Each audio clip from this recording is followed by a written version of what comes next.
부처님의 일생 제2주 부처님의 성장과 출가 제3강 부처님의 성장과 출가를 듣겠습니다. 법문을 듣기에 앞서 잠시 명상하겠습니다.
안녕하세요. 부처님께서는 지금부터 2600여 년 전 저 인도 대륙의 북쪽 히말라야 산기슭 카필라 바스투에서 태어나셨습니다. 아버지는 정반왕이고 어머니는 마야 부인입니다. 태어난 시기가 정확하게 언제냐 이것은 조금씩 다 다릅니다. 그래서 세계 불교인들이 모여서 조금씩 차이 나는 것을 하나로 정했습니다. 불기라고 하는 것은 불멸기입니다. 단기는 단군이 왕위에 오르던 해를 기원으로 합니다. 서기는 예수님이 태어난 것을 기원으로 합니다.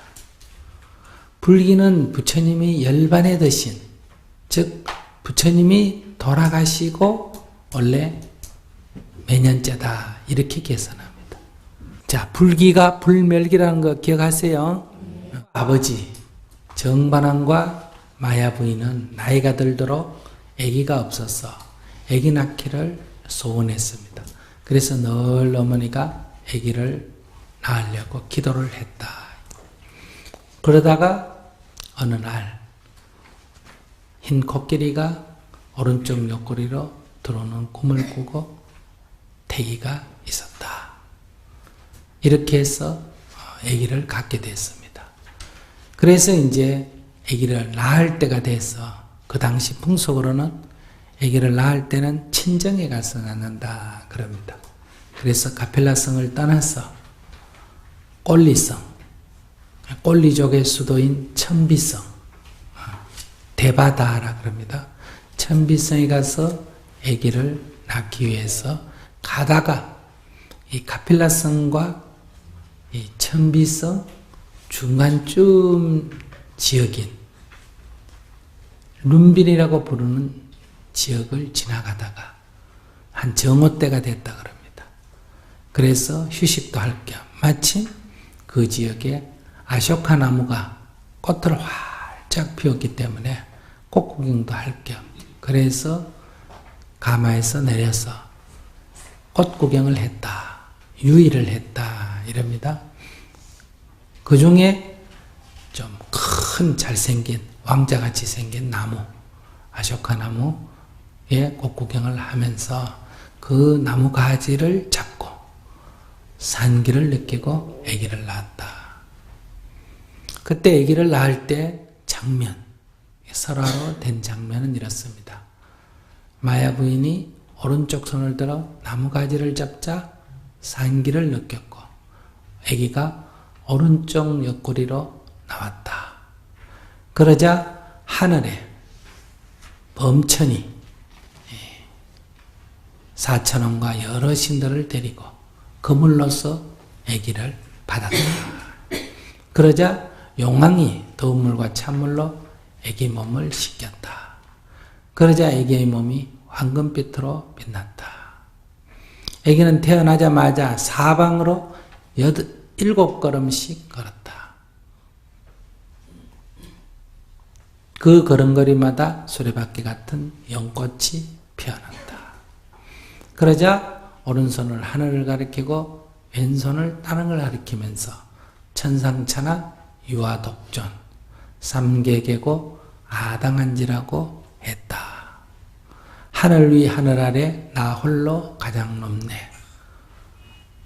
삼계가 다 고통에 빠져 있구나. 내일을 마땅히 편안케 하리라. 이렇게 얘기했다는 것. 이것이 태어날 때의 모습이다. 그러면 이제 이런 묘사를 보면서 첫째 의문이 드는 것은 사람이 어떻게 옆구리로 날 수가 있느냐. 두 번째, 나자마자 걸을 수가 있느냐. 발밑에 연꽃이 어떻게 생겨나느냐. 또 아기가 어떻게 말을 할 수가 있느냐. 이제 이런 의문이 든다. 그러니까 종교적으로는 이분은 본래 부처님이니까 신비로운 분이시니까 보통 사람하고 다르다. 그럴 수가 있다. 이렇게 믿는 거고.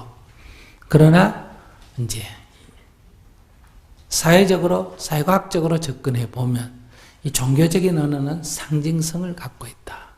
즉 그 당시에는 그 당시의 설화, 그 당시의 사회적 문화적으로 이런 탄생을 기술하게 된다 이 말이에요. 그래서 오른쪽 옆구리로 태어났다 이 말은 바로 부처님이 왕족 출신이다. 크사트리아 계급 출신이라는 것을 말한다. 크사트리아 계급은 인도의 설화에서 신의 옆구리에서 태어났다 이렇게 돼 있다 그랬죠. 그러니까 어머니의 옆구리에서 태어났다 이 말은 왕족 출신이라는 것을 말한다. 그 다음에 신들이 아기를 받았다 하는 것은 부처님은 신보다도 더 위대한 자다. 신의 축복을 받으면서 태어났다. 그리고 동서남북으로 사방을 7발자국씩 걸었다 할 때 7발자국이 뜻하는 게 뭐냐? 6대 윤회를 벗어나는 자다. 것을 상징한다. 그리고 한 손을 하늘 위 한 손을 땅을 가리키면서 천상천하 유아 독존이라고 말했다. 이때 천상이 뭘 말하냐? 신들의 세계를 말한다. 천하는 무엇을 상징하느냐? 인간 세계를 상징한다. 그러니까 신들의 세계와 인간의 세계를 통틀어서 가장 존귀한 자다. 그러니까 인간 가운데 가장 위대한 자일 뿐만 아니라 신들 가운데서도 가장 위대한 자다. 인간과 신의 스승이다. 부처님의 명호에 그런 말이 있습니다. 천인사, 인간과 신의 스승이다. 이런 말이 있어요. 또 부처님께서 나중에 깨달음을 얻고 나서 뭐라고 말씀하셨나?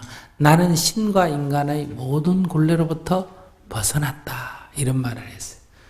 그러니까 부처님의 특징이 바로 신과 인간의 모든 굴레로부터 벗어난 자다. 윤회에서 벗어난 자다.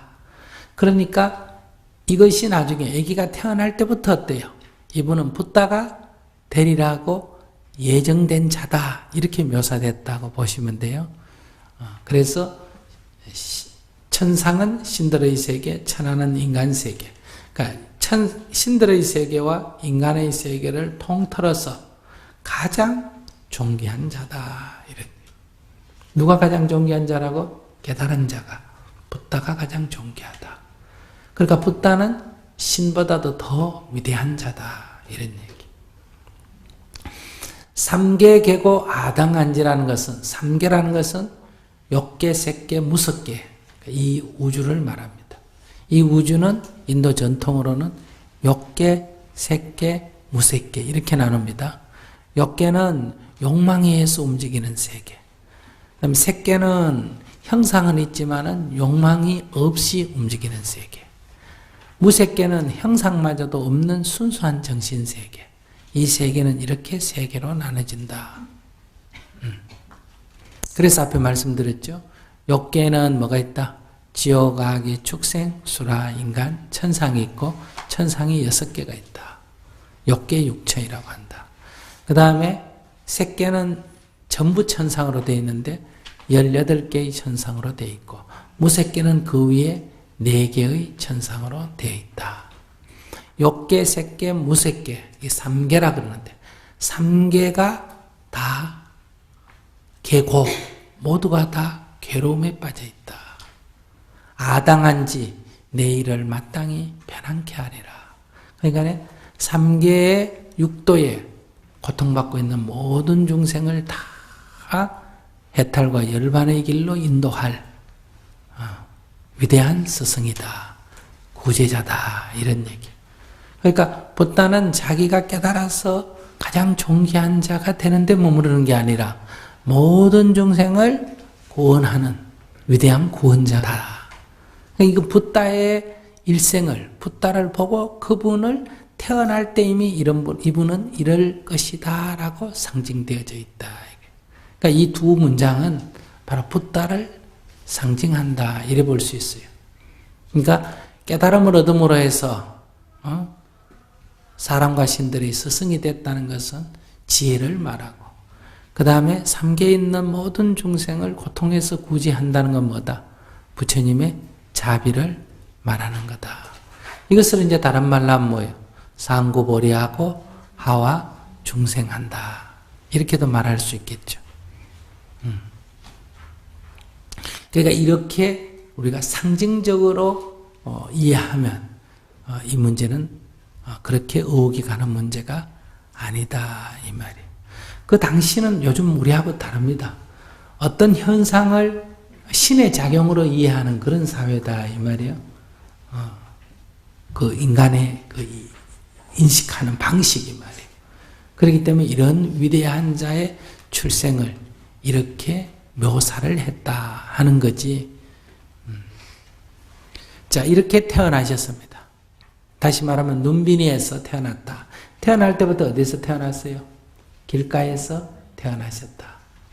집에서 태어나지 못하고 어디서 태어났다고? 길에서 태어났다. 부처님은 길에서 태어나고 길에서 도를 이루시고 길에서 설법을 하시고 길에서 돌아가셨다. 그러니까 친정으로 돌아갈 필요가 있어요? 없어요? 없죠. 그래서 다시 카필라성으로 돌아왔다. 그러니까 정반왕이 매우 기뻤겠죠. 그러나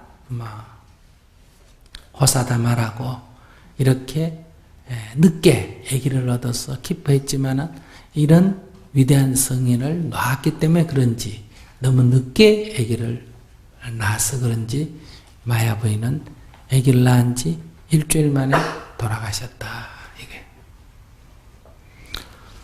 이제 그러자 저 설산에서 거기는 설산이란 말이 맞습니다. 왜? 히말라야산 기슭에 있기 때문에 설산에서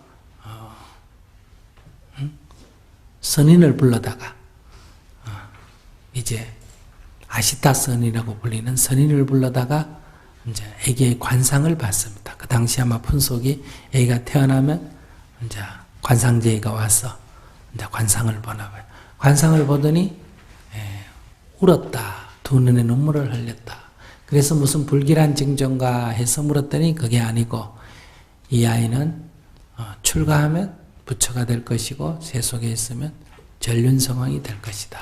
자기가 보기에는 출가해가 일체를 깨닫는 부처가 될 것 같은데 내가 이미 늙었어. 그때 이분의 가르침을 들을 기회가 없기 때문에 그래서 내가 우는 거다. 이렇게 말했습니다.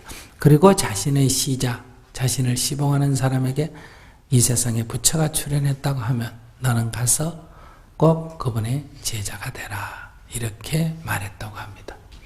그때 정반왕은 그 얘기를 듣고 너무나 감격을 해가지고 자기도 모르게 무릎을 꿇고 어때요? 아기를 경배했다.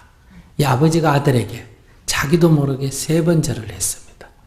첫 번째가 세속에 있으면 정반왕이 될 것이요 출가하면 부처를 이루리라 하는 아시타트인의 예언을 들을 때 그때 자기도 모르게 무릎을 꿇고 아기에게 경배했다. 이렇게 되어 있습니다. 부처님은 그 이후로 어느 아이처럼 막 자랐습니다. 그러면 누가 키웠을까? 바로 새 어머니가 키웠다 이 말이에요. 그 키운 어머니는 또한 어머니 쪽의 가계로 따지면 어머니의 동생, 즉 이모가 된다 이런 얘기. 그 당시 결혼 풍속은 언니하고 동생이 어때요? 같은 사람한테 시집을 가는 그런 문화가 있기 때문에. 그러니까 언니가 죽자 역시 떡골리성에서 그 막내 동생이 아직 시집을 안 가고 있었기 때문에 다시 정반하게 시집을 왔다 이런 얘기. 그래서 어머니라 하기도 하고 이모라고 하기도 하고 자꾸 두 가지가 나오니까 여러분들이 약간 혼란이 오는데 이런 사연이 있다 이런 얘기. 그러니까 아무런 친어머니한테 키워지는 건 하등 차이 없이 어때요? 자랐다. 이런. 어릴 때 자랄 때 두 분의 스승이 있었다 그래요. 그래서 한 분은 주로 왕이 되는 길, 그러니까는 뭐 군사학이나 그다음에 정치나 이런 무술이나 이런 거를 가르치는 스승이었고, 한 사람은 이제 철학이나 종교나 예술이나 이제 문학이나 이런 거를 가르치는 스승이 있었다. 그러니까 두 분의 스승에게 배웠는데 워낙 똑똑해가 어때요? 막 좀 상징적으로 말하면 하나를 가르치면 역을 알고 백을 가르치면 천을 알았어. 스승도 가르칠 것이 없었다. 이렇게 말할 만큼 아주 공부를 잘했다. 신체도 건강하고 이런 얘기.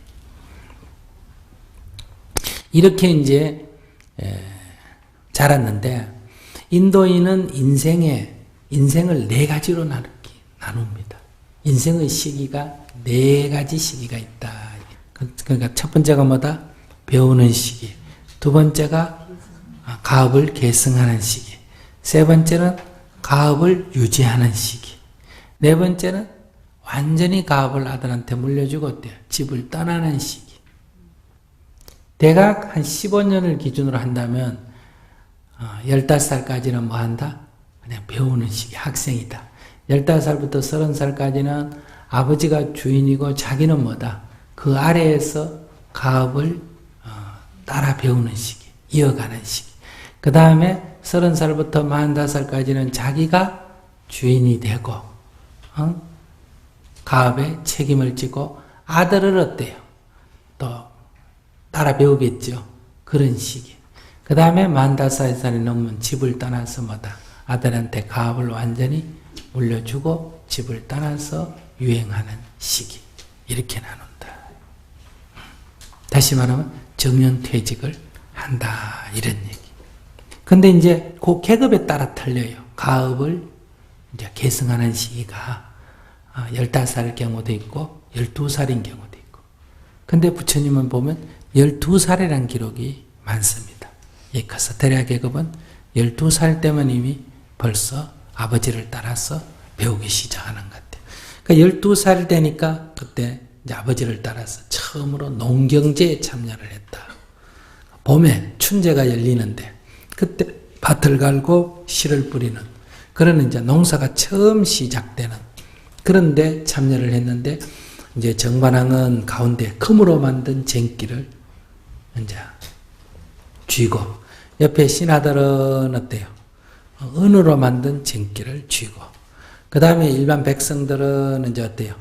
쇠로 만든 쟁기를 쥐고 이렇게 촥 이제 쟁기질을 하는 거예요.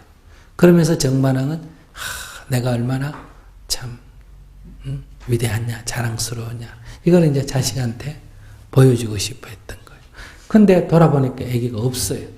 아기 이름은 뭐다? 시따르타. 시따르타라고 정했다. 모든 것이 다 이루어지다 이런 뜻이. 그럼 어떤 일이 벌어졌느냐? 그러니까 늘 궁중 안에서 공부만 하다가 그러니까 공밖에 나가본 적이 별로 없었다 이 말이에요. 그러다 이제 정식으로 이제 공밖에 나가서 즉 세상에 나가서 봤는데 첫 번째 놀란 것은 그 농사 짓는 농부들이 얼굴이 새카맣고 너무나 초라하고 비참한 그런 모습이에요. 빼짝 말랐고. 그 누구였다? 노예들이었죠. 그래서 왜 당신은 그렇게 고통스러운 모습입니까? 하니까 이렇게 열심히 농사를 지어야 돼. 세금을 바칠 수가 있다는 거예요. 그러니까 왕궁에서의 자기의 화로운 삶이 그냥 하늘에서 떨어진 게 아니라 다 이 사람들의 고통 위에서 어때요? 자신의 편안한 삶이 있었다는 걸 알게 된 거죠. 이 왕궁에 있을 땐 그거 몰랐죠. 밖에 나가보니까 이제 그렇다. 바로 그런 농부가 이제는 또 채찍을 쥐고 소를 때리면서 밭갈이를 하는 거예요. 그러니까 그 농부의 일을 좀 편하게 하기 위해서는 손은 또 헐떡거리고 숨을 내쉬고 코에는 콧뚜레가 끼어져가 피를 흘리고 이렇게 또 고통스러운 거. 그러니까 하나가 행복하게 해서는 하나가 불행하고, 하나가 풍요롭게 해서는 하나가 빈곤하고, 하나가 편리하게 해서는 하나가 불편한 거예요. 그때 그 쟁기가 흙을 파니까 작은 벌레들, 운뱅이 같은 이런 벌레들이 나왔어요. 그러니까 하늘에서 새가 날아와서 그걸 다 쫓아먹는 거예요. 그러니까 하나가 살기 위해서는 하나는 또 죽어야 하는 거예요. 그때 시타르타 태자는 큰 의문이 들었다. 세상은 왜 이렇게 불공평할까? 왜 하나가 살기 위해서는 하나가 죽어야 하며, 하나가 편리하기 위해서는 하나가 불편해야 하고, 하나가 행복하기 위해서는 하나가 불행해야 하고, 하나가 풍요롭기 위해서는 다른 하나가 빈곤해야 하는가? 함께 살고 함께 행복해지는 길은 없을까? 이런 큰 의문이 들었다. 그래서 그 농경제 여러 행사에 관심이 싹 없어지고 사람들이 있는 곳에서 물러나와가지고 연부수, 이 나무 이름이 연부수입니다. 연부수 아래 떡 앉아서 명상을 했다. 왜 하나가 살기 위해서는 하나는 죽어야 할까? 이런 깊은 고뇌에 빠졌다. 이런 얘기. 그때 그가 그 소의 그 헐떡거리는 숨소리가 들리는 것 하고 소의 그 큰 눈에 눈물이 떨어지는 것 같은 거. 근데 그렇게 헉헉거리고 하는데도 농부는 소를 때리면서 쟁기짓을 한단 말이에요. 왜 하나가 살기 위해서는 하나는 죽어야 하고 하나가 편리하기 위해서는 다른 하나가 불편해야 할까? 함께 사는 길은 없을까? 이런 큰 의문이 들었다. 왕이 이 쟁기스를 탁 하면서 아들에게 보여주려고 했는데 그래서 돌아보니까 아들이 없는 거예요. 그래서 아들을 찾으러 갔다. 그런데 아들을 찾으러 갔는데 보니까 아들이 연무나무 아래에서 탁 명상을 하고 있는데 사색을 하고 있는 거죠. 이거는 깊은 사색에 잠겨 있는데 왕이 보고 자기도 모르게 너무너무 거룩하게 깊이 사색에 잠겨있는 모습이 거룩해서 자기도 모르게 무릎을 꿇었다. 절을 했다. 이게 왕이 아버지가 아들이지만 두 번째 절을 했다 하는 기록입니다. 이렇게 해서 이제 집으로 돌아왔는데도 말이 적어졌어요. 항상 집에 와서도 그 생각을 하게 되는 성격도 쾌활하고 이랬는데 말수가 적어지고 혼자서 사색하는 경우가 많았다. 그런 스승에게 물어봤어요. 왜 하나는 살고 하나는 죽어야 합니까? 어떻게 하면 같이 살 수가 있습니까? 그렇게 만회하던 스승도 이 태자의 질문에 대답을 못하는 거예요. 누구에게 물어도 그걸 답하는 사람이 아무도 없어요. 오히려 하나가 살기 위해서 하나가 죽는 건 너무 당연하다. 이거예요. 그것이 바로 이 자연의 질서라는 거예요. 그러니까 어떻게 하면 안 죽을 거냐? 어떻게 하면 내가 잡아먹히지 않고 잡아먹을 수 있겠냐? 어떻게 내가 지지 않고 이길 수 있겠느냐? 이런 공부를 해야 된다는 거예요. 오늘 우리들이 하는 것도 다 마찬가지예요. 우리가 어떻게 함께 행복해질 수 있냐? 이걸 연구하는 게 아니라 어떻게 하면 내가 이겼어, 승리했어, 성공해서 내가 행복할 수 있느냐. 이 모순 자체가 극복되는 게 아니라 그 모순 속에서 내가 어떻게 위로 갈 수 있느냐. 이게 오늘 우리가 말하는 성공이다. 이게. 근데 부다는 그 모순 자체를 문제 삼은 거예요. 그러니까 아무도 거기에 대해서 대답을 못 하는 거예요. 그러니까 물어서 알 수 있으면 벌써 해결이 됐을 텐데 아무도 모르니까 결국은 혼자 탐구하고 사색할 수밖에 없었다. 이게 이제 시다르타 테자에게서는 인생의 뭐다? 화두가 된 거죠. 큰 화두가 된 거. 밥을 먹어도 그 생각, 잠을 자도 그 생각, 와도 그 생각, 가도 그 생각. 항상 그 생각이 떠나지가 않게 됐다. 이제 나이가 점점 들어가면서 16살쯤 됐는데 이제 이것을 상징적으로 축약해서는 사문유관이가 표현하지만 이것이 세상을 둘러본 하나의 결론이다 이래 말할 수 있을 거예요.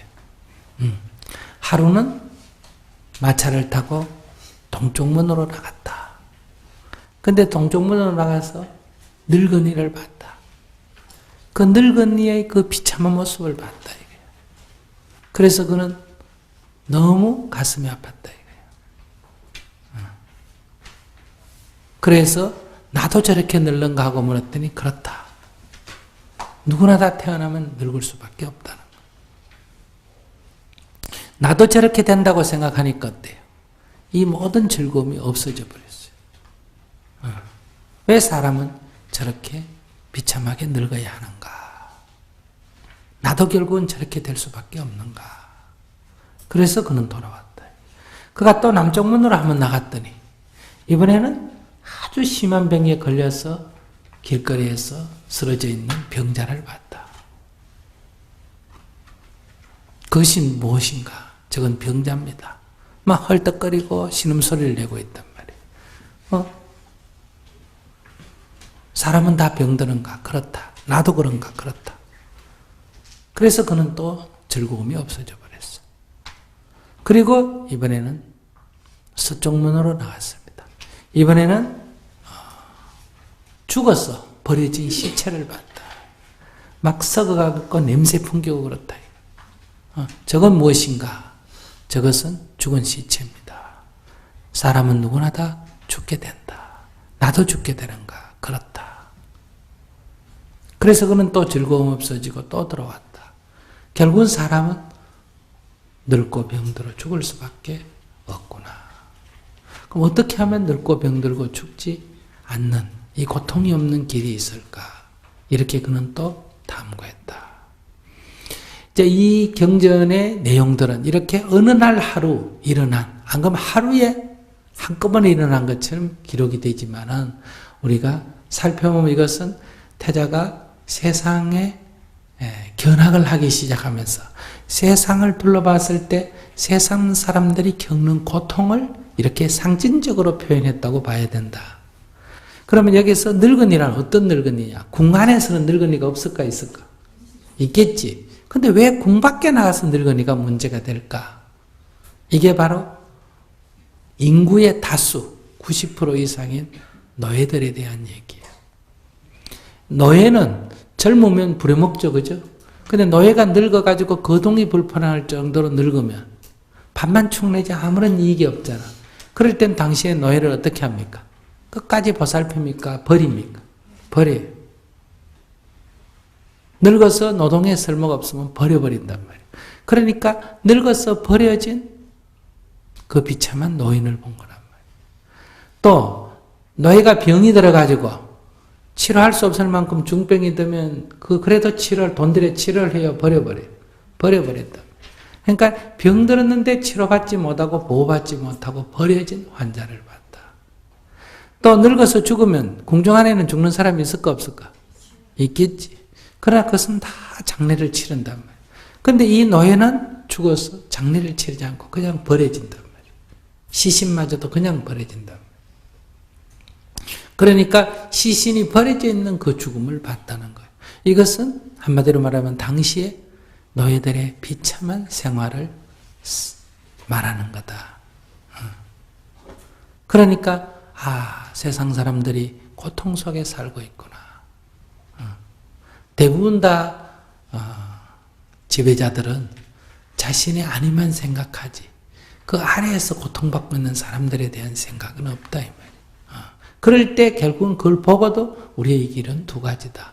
하나는 무시하고 그냥 내 살 길을 사는 길이 있고, 하나는 어떻게 하면 이 문제를 해결할까 하고 고뇌하는 사람이 있다. 자, 같이 읽읍시다. 저것은 무엇인가? 어째서 저렇게 고통스러운 모습을 하고 있는가? 저자는 노인이며 늙어서 저렇게 된 것입니다. 세간 가운데서는 무엇을 늙었다 하는가? 물은 늙었다 하면 기력이 쇠하고 정신이 혼미하여지며 모든 기관이 점점 쇠퇴하여 음식을 소화하지도 못하고 뼈마디는 서로 어긋나게 되며 눈은 흐리고 귀는 어둡고 문득 돌아서면 곧 잊어버리고 하찮은 말을 들어도 갑자기 슬퍼지며 앉거나 서는 데 있어서도 혼자 서는 힘이 들고 눕더라도 편하지 않습니다. 노인이 되면 아무 일도 할 수 없기 때문에 친척에게 구박을 받으며 의지할 곳을 잃고 남아있는 목숨도 오래지 않아서 아침 아니면 저녁에는 마치게 됩니다. 이것을 늙음이라 합니다. 그때 태자는 또 의자에게 물었다. 그렇다면 이 사람만 홀로 이렇게 된 것이냐? 아니면 일체 세간들이 다 그런 것이냐? 태자여, 일체 세간의 중생도 다 이렇게 되는 법입니다. 그렇다면 이 몸도 또한 역시 장차 이 늙은 일을 받게 되느냐? 그렇습니다, 태자시여. 귀하고 천함은 비록 다르지만 무릇 태어남이 있으면 모든 이처럼 늙은 법을 면할 수 없나이다. 사람의 몸에는 처음부터 이러한 늙고 쇠퇴하는 상을 갖추고 있으나 다만 나타지 않았을 뿐입니다. 태자는 여자에게 일렀다. 내 몸 또한 늙게 되어 이러한 추하고 더러운 쇠악상을 면치 못한다니 나는 이제 동산숲에 가서 놀고 웃을 겨를이 없도다. 빨리 소리를 돌려 궁으로 돌아가라. 내 이제 마땅히 어떤 방편으로든 이 괴로움을 면할 도리를 생각해 하리라. 그 노인의 머리와 귀밑과 수염은 서리같이 세었고 검은 얼굴은 주름으로 구겨져 있었으며 눈에는 눈물, 코에는 콧물을 흘리고 이는 모두 빠져 있었다. 온몸은 검게 주름지고 살빛은 검은 점으로 얼룩져 있었으며 오직 뼈와 껍질뿐 살이 없어서 늘어진 목줄기가 밑으로 처진 것이 마치 소의 염죽거리 늘어진 것과 같았다. 입은 옷은 다 떨어져서 몸을 제대로 가리지도 못하였으며 가래가 끓고 숨이 차서 목 안에서 어르렁거리는 소리는 마치 톱질하는 것과 같았고 사지는 부들부들 떨고 숨이 끊어질 듯 할딱거렸다. 허리는 굽여 삐딱거리고 걸으며 몸이 시들고 기운이 쇠하여 걸음이 안정치 못하며 지팡이에 겨우 의지해서 걷다가 제풀에 넘어지고 혹 붙들며 겨우겨우 태자 앞에서 길을 걸어갔다. 이것이 단순히 늙은 모습이 아니죠. 그러니까 늙어서 보호받지 못하고 버려진, 그래서 오늘 죽을지 내일 죽을지 모르는 그런 사람을 모습을 봤다. 자, 그러면 다시 이제 병자를 한번 보겠습니다. 그때 태자는 다시 남쪽 문으로 나가 길에서 고통스럽게 씨름하는 병자를 만났다. 병자의 몸은 야위어서 피골이 상접하였으며 배만 유독 불렀고 안색은 누렇다 못해 푸르렀다. 기침을 하고 꾸역질을 심하게 했으며 모든 뼈마디는 격심하게 쑤시고 쓰레기 더미 위에 버려진 채 9개의 구멍에서는 썩은 물이 흐르고 대소변을 그대로 싸고 그 위에 앉았거나 누워있어 악취가 심했다. 눈으로는 사물을 보지 못하고 귀로는 소리를 듣지 못하고 거칠게 숨을 쉬며 손과 발로 흙을 더듬으며 신음하며 부르짖되 아버지 어머니 하고 애타게 찾으며 내 아내여 내 아들아 하고 슬퍼하고 그리워하였다. 이거 역시 단순히 아픈 환자를 묘사하는 게 아니죠. 아픈데 아무런 치료도 없이 그냥 쓰레기더미에 버려진 그런 사람을 말한다. 다음, 사자는 정신을 따라 사대를 흩어지려 하면서 혼신이 편안하지 못하여 바람기운이 떠나가서 숨이 끊어지고 불기운이 꺼져서 모지 차갑게 식고 빳빳하게 구겨지며 다시는 아는 것이 없어진다. 10여일이 지나기 전에 살이 허물어지고 피가 흐르며 온몸이 팅팅 부풀고 문드러져 썩은 냄새가 나며 취할 만한 것은 하나도 없다. 그리고 몸 안엔 벌레가 있어서 육신을 뜯어먹으며 힘줄과 근육은 짓무르고 뼈마디는 어긋나고 해골 등 갈비, 팔, 지라, 종아리, 밭, 손가락이 각각 서로 제자리에서 떨어지게 된다. 게다가 나는 새나 길짐승이 다투어서 그것을 뜯어먹으며 썩어서 악취를 풍기고 사람의 형태를 잃어간다. 그러니까 역시 죽은 시신도 잘 화장하거나 그렇다면 잘 매장을 하거나 이런 모습이 아니다. 그러니까 시신이 그냥 버려져서 새가 쪼아먹고 길거리 짐승이 뜯어먹고 썩어나가는 이런 모습이다. 그러니까 여기서 단순히 인간은 늙고 병들어 죽어갈 수밖에 없다 하는 문제보다 훨씬 더 적나라한 문제다. 당시엔 노예계급들이 얼마나 비참하게 살았냐. 그들의 비참한 삶의 토대 위에 다시 말하면 지배계급에 뭐가 있다? 풍요로움, 안온함이 있다. 이것을 부처님께서는 꿰뚫어 보신 거예요. 그렇기 때문에 부처님이 자신의 그 기득권을 가진 자리를 내놓을 때 아무런 미련 없이 내놨다. 이런 얘기. 그런데 이제 세월이 흐르면 이런 문제의식은 점점 없어지고 이것을 자꾸 관념화되고 철학화돼서 부처님이 사문요관을 통해서 얻은 것은 단순히 뭐다? 인간은 늙고 병들어 죽어갈 수밖에 없는 이런 어떤 실존적인 문제로 다뤄져서 추상적으로 다뤄지게 된다. 붓다가 출가한 동기가 뭐냐?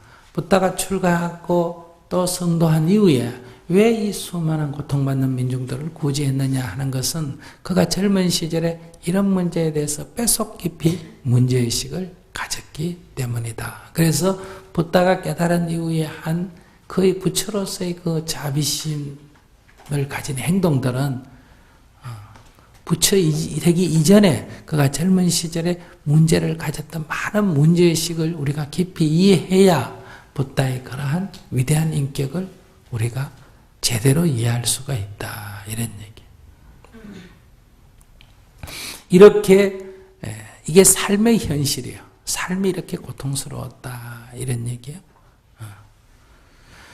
이러한 삶의 현실 위에서 그는 고뇌하게 됐다. 이런 문제들을 도대체 어떻게 해결해야 되겠냐. 어떻게 이렇게 늙고 병들고 죽어가는 이런 고통에서 벗어날 수 있을까. 즉 여기서 나도 저렇게 되는가 이 말이 굉장히 중요합니다. 단순히 남을 보고 불쌍하게만 느꼈어요. 나도 저렇게 된다 이 말은 뭐예요? 이것이 남의 문제가 아니라 내 문제로 받아들였다. 실제로 우리가 나중에 역사적으로 보면 시타르타라도 이렇게 될 수밖에 없었죠. 왜? 결국은 석가족이 멸망하고 이런 사회에서는 언제나 뭐로 전락할 수 있다? 노예로 전락할 수도 있는 그런 거예요. 이런 데서 이것은 남의 문제를 그냥 보고 안 됐다 하는 게 아니라 그것이 바로 내 발등에 떨어진 나 문제처럼 인식됐기 때문에 이 문제의 본질을 꿰뚫어 보기 시작한 거예요. 물론 이제 젊으니까 초기에는 어떻게 이 문제를 해결하려고 그랬을까? 노예를 해방시켜서 해결해 보려고 했어요. 그것은 나중에 나오지만은 아버지가 한 지역을 다스리라고 이렇게 맡깁니다. 뭘 해도 이렇게 얼굴에 웃음기가 잘 안 나오니까 세상에 자기 권력이 덜 주어져서 그런가 해가지고 제일 중요한 지역을 하나 떼가지고 맡깁니다. 가보니까 이런 모습이니까 어때요? 노예를 다 해방시켜버리고 소의 그 고삐를 전부 잘라갔대요. 전부 해방시켜버리고. 그리고 어떻게 보면 부처님이 노예 해방의 첫 번째 사람이었어요. 경전에 기록해보고. 근데 이 세상 문제라는 게 이렇게 한다고 해결이 됩니까? 안 됩니까? 안 되죠. 그러니까 출가하기 전에 이런 방식으로 온갖 방식을 다 시도해 본 거예요. 그러나 그렇다고 그게 해결이 안 되잖아요. 그러면 세상에 다스리는 자로서의 자격이 또 없어지지 않습니까? 그러니까 이 세상을 그냥 싫어한 게 아니라 이 세상 안에서 해결할 수 있는 길, 왕이 돼서 해결할 수 있는 그런 길을 다 찾아봤다. 이게. 그럼 이런 방식은 그렇다고 그것이 해결되지도 않지만 이 왕이 또 길이 아니란 말이에요. 그렇기 때문에 왕이 된다고 해서 이 문제가 해결이 안 돼요. 오히려 이런 문제의 가장 모순의 꼭대기에 있는 게 누구다? 왕이란 말이에요. 그렇기 때문에 왕위를 버리고 갔지만은 다른 나라의 더 큰 나라의 왕이 되기를 정했을 때도 부처님은 왕에 대한 미련이 털 것만큼도 없었다. 이런 얘기. 네 번째, 그 사문은 머리와 수염을 깎고 분소일을 입었으며 오른팔을 걷어 드러내고 왼손으로 석장을 짓고 왼손 위에 발을 든 채 걸식을 하고 있었다. 대자는 이것을 보고 어자에게 물었다.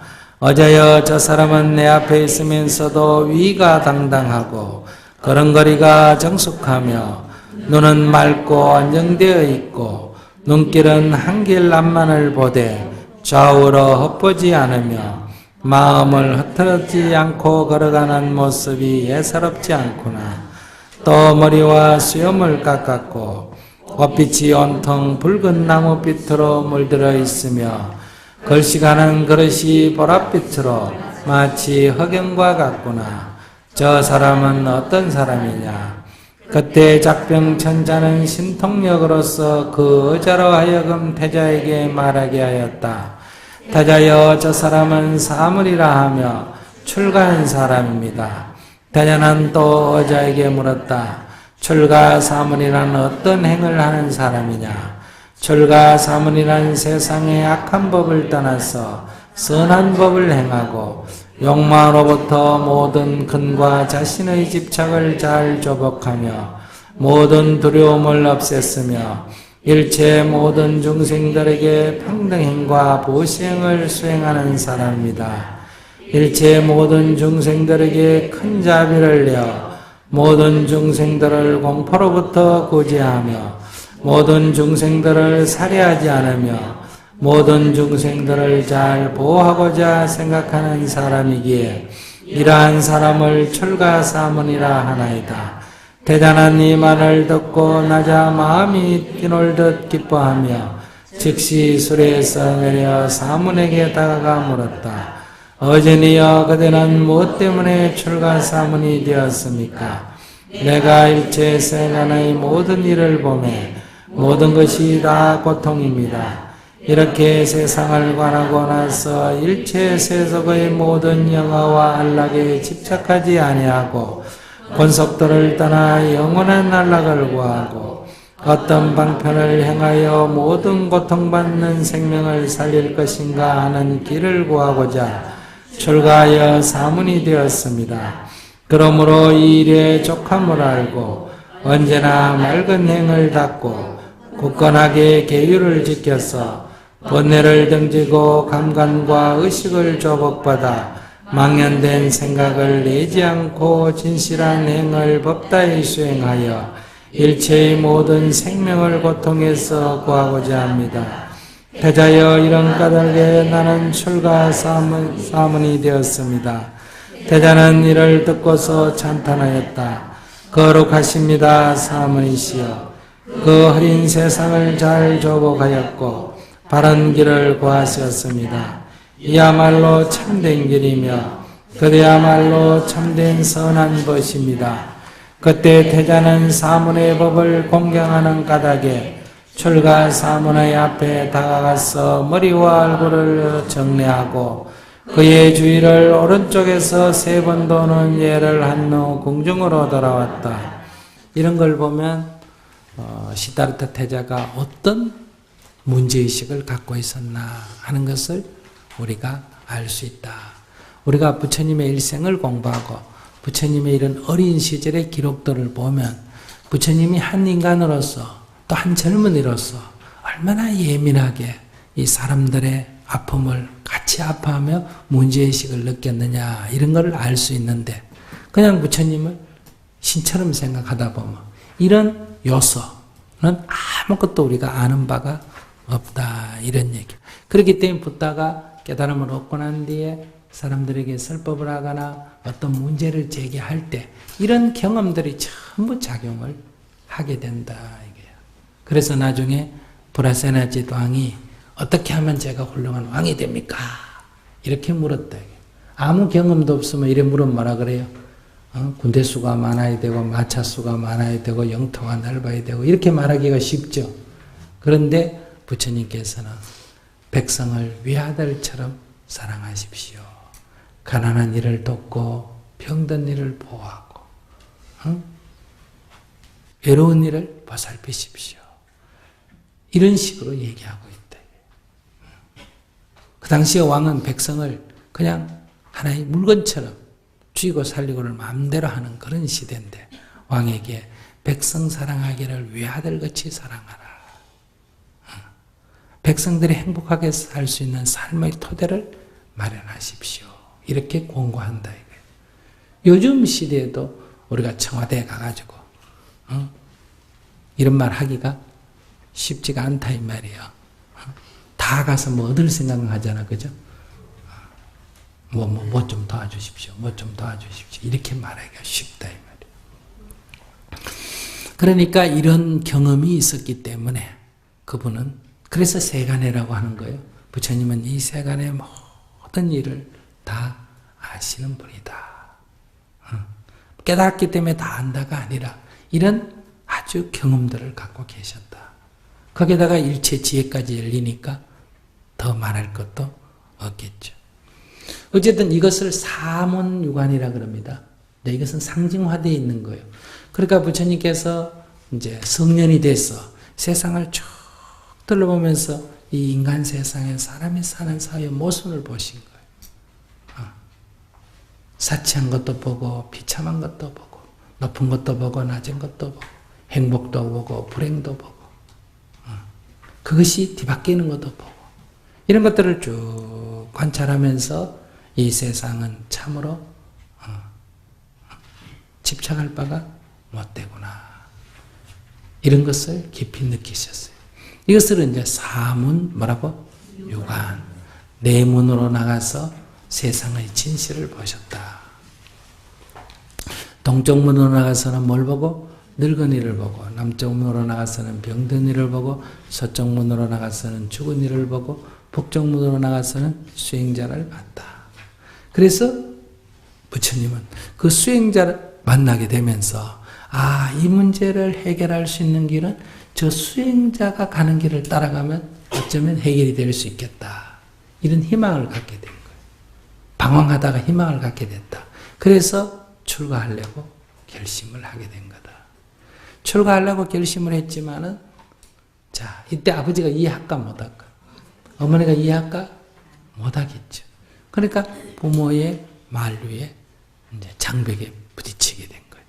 그래서 세속에 있으면서 세상에 집에 있지만 늘 마음은 이런 새로운 길에 대한 탐구였단 말이에요. 그러니까 이제 아버지가 아들이 이러니까 이게 아직 재미를 못 봐서 그러나 통치의 재미를 못 봐서 그러나 여러 생각을 해가지고 이 지역을 맡겨보기도 하고 다른 여름궁전 철 따라 집을 지어가 유의를 베풀어 보기도 하고 이랬지만 그런 것들이 일시적이지 이 태자의 이러한 근본적인 고뇌를 해결해 줄 수가 없었다.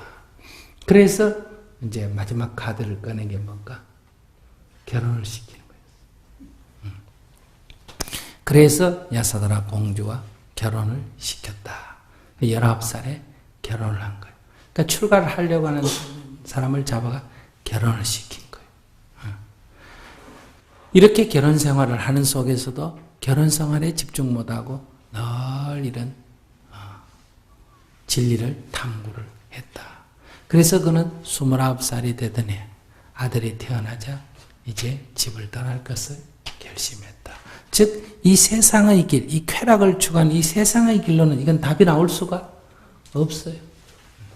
이 세상의 길에서는 하나가 살면 하나가 죽게 되고 하나가 이기면 하나가 지게 돼 있어요. 그래서 이것은 근본적으로 해결이 될 수가 없는 거다. 그런데 오늘 우리는 이 세상의 길에서 자꾸 뭔가를 찾죠. 그러니까 부처님은 이 세상의 길에서는 이것은 해답이 나오지가 않는다. 그래서 이 세상을 떠난 거예요. 부모한테 불만이 있었다는 것도 아니고 부부 갈등이 있었다는 것도 아니고 자식이 말을 안 들어갔다는 것도 아니고 사업하다 실패했다는 것도 아니고 왕이 못 돼갔다는 것도 아니고 이 길에서는 답을 찾을 수가 없었기 때문이다. 그래서 새로운 길을 찾아 나섰다. 그 새로운 길을 찾아 나설 때 바로 왕위를 버렸다. 그리고 이 세상에서 추구하는 그런 가치관, 이것도 함께 버렸다. 그래서 이 기득권을 버렸다 하는 게 뭐예요? 옷을 벗어버렸다. 태자의 벗을 벗어버렸다 말할 수 있고, 이 기존의 가치를 버렸다 하는 게 머리를 깎았다. 이것이 하나의 상징적으로 보여준다. 그래서 당시에 뭐예요? 전통사상은 뭐라 그랬어요? 브라만 사상이고 새로운 신흥사상, 당시에는 혁명사상이겠죠. 그 신흥사상과의 대열에 합류를 한 거예요. 그 사문의 대열에 합류했다. 이 말이에요. 그 사문의 흐름이라는 것은 또렷한 누구 한 사람의 스승이 있어가 가는 게 아니라 거기에는 많은 스승이 있고 많은 무리들이 있었다. 일단 그 흐름의 길에 본인도 참여를 하게 된 거다. 대왕이시여 오직 원하 없나니 제가 집을 떠나서 도를 구할 수 있도록 허락하여 주소서. 일체 중생은 은혜와 사랑이 모이더라도 반드시 이별이 있는 것 아닙니까? 원컨대 반드시 허락하시옵고 만류하지 마옵소서. 태자여 진정코 너가 원하고 바라는 것이 무엇인지 자세히 말하거라. 나는 왕위와 나라와 모든 재물과 온갖 것을 버리더라도 내가 집을 떠나는 일을 그만둔다면 아까울 것이 없다. 내가 집 떠나는 일만 그만둔다면 너가 원하는 것은 무엇이든지 들어주리라. 이때 태자는 즉시 부드러운 말로서 왕에게 아뢰었다. 왕이시여 저에게 몇 가지 소원이 있사오니 만일 저에게서 들으시고 곧 자제롭게 하신다면 제가 이 소원을 얻은 뒤에는 결코 출가하지 않겠나이다. 이 네 가지 소원이라 함은 첫째, 언제까지나 늙지 않으며, 둘째 병듦이 없으며, 셋째 죽지 않으며, 넷째 서로 이별하지 않음입니다. 만일 부왕께서 이 소원을 들어주신다면 다시는 출가하고자 하지 않겠습니다. 어쨌든 부처님은 그냥 무조건 어느 날 마음이 탁 동한다고 어때요? 집을 나가버리거나 그런 게 아니다. 가족관계도 있고 그러니까 착실한 사람이니까 부모를 생각해서도 아내를 생각해서도 자식을 생각해서도 친구나 나라를 생각해서 다 자기 직분을 다하려고 했어요. 그러나 이 근본적인 문제를 그 어떤 것으로도 해결할 수가 없었다. 그러니까 이것만 해결이 된다면 내가 그냥 뭐 출가 사무이 된다 이게 목적이 아니라면 이 문제를 해결할 수만 있다면 출가할 필요도 없고 그냥 그대로 다 있겠다는 것. 그러나 이것은 이 세상의 길로는 도저히 해결할 수가 없기 때문에 어때요? 이 세상을 떠날 수밖에 없었다. 여기서 이 세상이라고 말한 것은 이 세간을 말하는 거예요. 세간을 떠날 수밖에 없다. 이 세간에 살아가는 방식으로는 이 문제가 해결될 수가 없는 것이기 때문이다. 이런 얘기. 그래서 나중에 부처님의 출가에 대해서 문제 제기할 때 그렇습니다. 나는 죽어서 천상에 태어나기 위해서도 출가한 게 아니고 누구 꼬임에 빠져서 출가한 것도 아니고 나만의 어떤 이익을 얻기 위해서 왕이 못 돼가 불만이 있었어. 그런 게 아니다. 나는 오직 이 중생이 고통스러워하고 저 고통을 어떻게 없앨 수 있느냐? 이것 때문에 나는 출가했다. 그 길이 무엇일까? 정말 우리는 이렇게밖에 살 수 없느냐? 이러지 않고 사는 길은 없을까?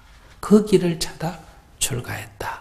그러니 내가 만약에 그 길을 찾는다면 나는 집으로 돌아와서 여러분과 함께 하겠다. 이렇게 이제 가족들에게 간절하게 말을 합니다. 그러나 이제 가족들에게 이렇게 상의하고 얘기해가는 이게 끝이 날까 안 날까? 안 나는 거예요. 10년을 얘기해도 끝이 안 나는 거예요. 그러니까 결국은 어느 날 결단을 해서 몰래 떠날 수밖에 없었다. 이런 얘기. 문득 잠에서 깨어난 시타라타는 그 궁전안을 살펴보았다. 주먹덩이와 같은 등불과 팔뚝과 같은 촛불이 휘황한 광명을 내며 조용히 타고 있는데 문미들이 추하게 늘어져 자는 모습을 보았다.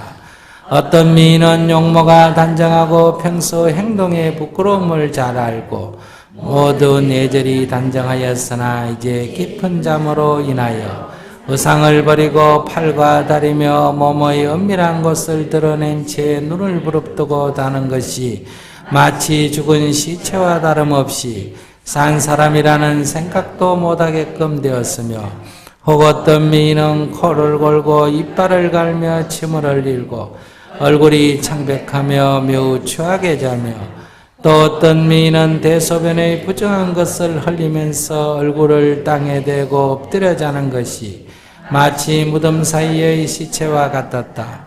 세석천의 궁전과도 같던 시타르타의 큰 누각도 온갖 해골들이 사방에 어지러이 뒹굴고 있는 묘지와 다름없이 보이고 세계는 마치 불이 붙은 집처럼 생각되었다. 때 시타르타는 자비로운 마음을 일으키고 행하여서 중생들을 살펴보았다. 중생들은 모두 굶주리고 목말라 있으며 추위에 떨고 혹한에 시달리고 있었다. 시타르타는 근심을 안고 크게 한탄하였다. 아, 세간에는 큰 오한이 있도다. 아, 두려움이 있구나. 시타르타는 자비로운 마음을 갖고 중생을 불쌍히 여긴 까닭에 크게 한탄하였다. 여기에 어리석은 사람을 얽매는 것은 마치 백성이 모든 짐승을 잡아놓고 목숨을 끊어버리는 것과 같도다. 여기에 독이 있는데 이를 어리석은 사람이 사랑하고 탐착하는 것은 마치 고기가 낚시의 미끼를 삼킨과 같도다. 여기는 헛된 거짓뿐 어리석은 사람이 함부로 염착을 내미 마치 개가 살없는 빼따기를 붙던과 같도다. 나는 이제 이러한 모양을 명확히 보았다. 마땅히 기뻐하고 용맹하고 부지런해서 정진하는 마음을 내어 복덕을 기르고 큰 소원을 일으켜 세간을 건지리라. 고할이 없는 중생에게 고가 되며 양육할이 없는 사람에게 귀할 때가 되고 집이 없는 중생에게 집이 되리라. 이제 해야 할 일이 이미 내 앞에 나타났으니 오래지 않아 결정코 이 뜻을 이루리라. 여기서는 우리가 두 가지를 볼 수 있습니다. 하나는 그러니까 아버지가 왕이 이 자꾸 출가할 생각을 하고 이러니까 네가 아직 세상의 단맛을 즐거움을 몰라서 그렇다. 그래서 미들을 뽑아 춤추고 노래시키고 이렇게 연애를 자주 베풀어 줬다 이 말이에요. 그러다가 어느 날 이 연애에서 다 과음을 하고 춤추고 노래하다 초저녁에는 막 등불이 휘황하고 참 하늘나라 궁전같이 그렇게 아름다웠는데 이게 이제 밤이 깊으니까 어때요? 전부 술에 취해가지고 쓰러져서 넘어져가지고 엎어져서 자는 사람, 뒤로 자빠져서 자는 사람, 나무에 다리 걸쳐놓고 자는 사람 막 마치 그 시타림 숲이 어때요? 시체를 막 갖다 던져버리면 막 엎어진 것도 있고 자빠진 것도 있고 나무에 걸쳐진 것도 이러지 않습니까? 그죠? 그러니까 그 모습과 똑같은 걸 봤다 이거예요. 이게 뭘 말해요? 낙이 곧 고임을 봤다 이런 얘기. 그러니까 그 즐거움의 극치, 우리는 그 즐거움을 못 누려가지고 괴로워하는데 그 즐거움이라는 것이 곧 괴로움이다 하는 걸 봤다는 거예요. 이 본질을 깨뜨려 봤다. 그러니까 이 세상에는 아무런 미련이 없어졌다. 그러니까 하층에서 사는 중생의 괴로움은 본 게 아니라 상층부에서, 사층부에 있는 중생은 우리가 고락에서 뭐에 속한다? 고에 속하죠. 그럼 이 춤추고 노래하고 하는 건 이 상층부에서 노는 건 이건 뭐예요? 락에 속하지. 그 락이 곧 고임을 받다. 그러니까 이 세간에는 어디에도 미련이 없는 거예요. 그래서 부처님은 자비심을 내고 이렇게 한쪽엔 술 먹고 춤추고 노래하고 엎어지고 자빠지고 이런데 다른 한쪽은 보니까 먹을 것이 없어서 배고프고 헐벗고 굶주리고 이런 모습을 봤다. 이 칸막이 하나는 이쪽은 이렇게 살고 저쪽은 저렇게 사는데 이게 둘 다 같은 세계예요. 우리는 이건 싫고 이것만 좋아하는데 이 둘이 결국은 같은 세계예요. 그래서 세간이 큰 오한에 빠져 있구나. 그래서 아까 그 태어나실 때 하신 말씀을 3계 계고라는 말이 있죠. 3대가 다 괴로움에 빠져 있구나. 이 세간이 다 불난집 같다 이거예요. 그러니 내일을 마땅히 고지하리라. 그런데도 여기에 사는 중생들은 자신이 처한 이것이 어떤 세계인 줄 모른다 이거야. 그래서 나는 이 중생들을, 이 어리석은 중생들을, 이 고통 속에 빠져있는 중생들을 구할 수 있는 길을 내가 반드시 찾아서 이들을 구하겠다. 이런 원을 세워. 세상에 고통받는 사람들에 대해서 그냥 막 가서 뭐 밥 한 끼 주는 게 문제가 아니라 이런 문제가 도대체 어디서 발생하고 이것을 근원적으로 어떻게 해결해야 되겠느냐. 여기에 대한 문제의식을 깊이 갖고 있었다. 자, 그래서 태자는 이제 출가를 하게 되는데 이런 문제의식을 갖고 있었기 때문에 그 어느 날 여러분들처럼 마음이 훅 나가지고 에이 모르겠다 나도 뭐 출가해야 되겠다 이런 게 아니다 이 말이에요. 오래 고뇌했고 최선을 다해서 해봤지만은 이 길은 아니구나 이렇게 결론이 난 거예요. 그때 태자는 성문에서 나와 바깥에 이르자 몸을 들려 가필라성을 바라보면서 사자처럼 외쳤다. 나는 이제 차라리 스스로 절벽 위에서 이 몸을 던져 큰 바위에 떨어질지언정 모든 독약을 마시고 목숨을 끊을지언정 또한 스스로 아무것도 먹고 마시지 않아서 죽을지언정 만약 내가 마음에 다짐한 대로 중생들을 고통의 바다에서 해탈시키지 못한다면 결코 가필라성에 다시 돌아가지 않으리라. 그때 마왕은 태자를 돌려보내고자 성문의 공중에서 선체로 외쳤다. 태자여 우매한 출가를 그만두고 꽃다운 궁전으로 돌아가라. 그리하면 지금부터 이래 뒤에는 당신에게 윤보가 나타나서 92,000개의 작은 섬들에 둘러싸인 사대주를 다스리는 전륜성왕이 되리라. 마왕이여 부질없는 소리를 말하라. 나는 내게 윤보가 나타날 것을 알고 있다. 그러나 지금 내게는 왕위가 필요 없다. 나는 결단코 1만 세계를 구제하는 부처가 될 것이다. 태자는 자기 손에 들어오는 전륜성왕의 위를 가래침처럼 아낌없이 떨쳐버리고 칸타카를 재촉하여 길을 떠났다. 그럼 이 마왕이 누굴까? 누가 이래 따라다니면서 계속 이렇게 옆에서 유혹을 할까? 그것은 자기 내면의 또 다른 목소리다. 우리가 어떤 일을 결심할 때는 하겠다고 마음먹어도 또 다른 한쪽에는 어때요? 막 그만두지 이렇게 항상 속삭이죠. 오늘 밤새 내가 정진해야지 하면 다른 한쪽에서 니 그러다가 밤에 졸리면 어떡할래? 막 그만둬라. 괜히 사서 고생할 거 뭐 있나? 한쪽에서 또 속삭인단 말이에요. 그럴 때 탁 떨쳐버리는 여기에 태도가 있다 이런 얘기. 그러니까 이것을 이제 당시에는 이제 마왕의 유혹이다 이렇게 표시를 하는 거예요. 시타라타는 말에서 내려 찬타카에게 말했다. 말의 행보가 빨라서 마치 큰 금시조와 같았거늘 너는 한결같이 따르면서 나의 곁을 떠나지 않았구나.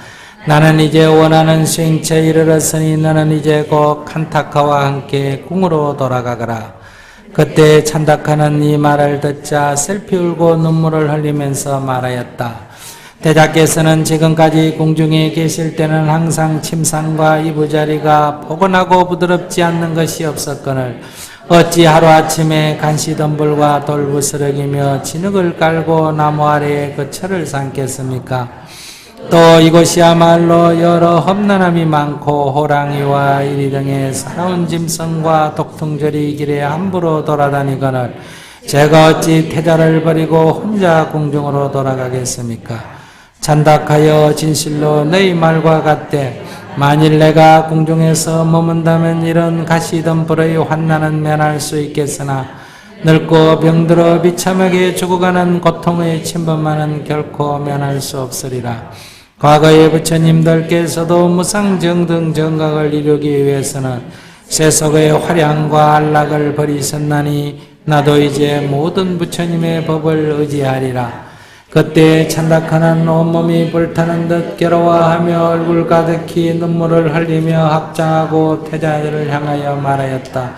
태자시여 어찌 태자님을 잠시 떠나 홀로 궁으로 가겠습니까?